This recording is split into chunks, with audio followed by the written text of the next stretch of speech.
प्रमुख सुप्रिया कार्कीबाट न्यानो अभिवादन। आज हामी हजुरहरूको सामु शिखरिणी छन्दमा रहेको कविता कवि शिरोमणि लेखनाथ पौडेलद्वारा लिखित चरीको बिलाप प्रस्तुत गर्न चाहन्छौँ। सिकारीको झम्टा तन बिच परेथ्यो जब अनि चरी बोल्यो चिची गरिकन कठै व्याकुल बनी मर्ने बेला भो तर मनुज तिम्रो मनुजता कता भाग्यो त्यसको भरसक गरे है तिमी पता कता भाग्यो त्यसको भरसक गरे है तिमी पता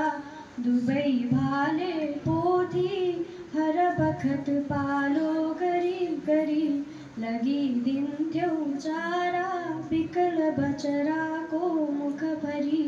अकेली सुत्केरी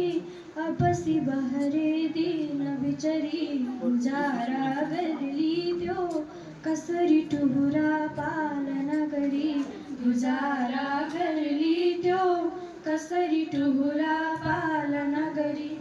नसक्छौ यो आँसु टप टप टिपी चप्प पिउन नसक्छौ मासुले दिनभर अघाएर जिउन नसक्छौ यो भुत्ला लिकन कुनै वस्त्र सिउन चुड्यौ व्यर्थै मेरो मनुज तिमीले जीवन किन चुड्यौ व्यर्थै मेरो मनुज तिमीले जीवन किन चाँडो जाने भो सहजसित यो प्राण पवन नसक्छु यो बाधा सहन अथवा शान्त रहन न थामिन्छन् नासु न त छ अरूकै जीवन गति कठै कस्तो पापी कति कुपित औ क्रूर नियति कठै कस्तो पापी कति कुपित औ क्रूर नियति दया हो पृथ्वीको अति चहकिलो पार्समणि दया नै हो कालो भव जलधिको मुख्य तरणी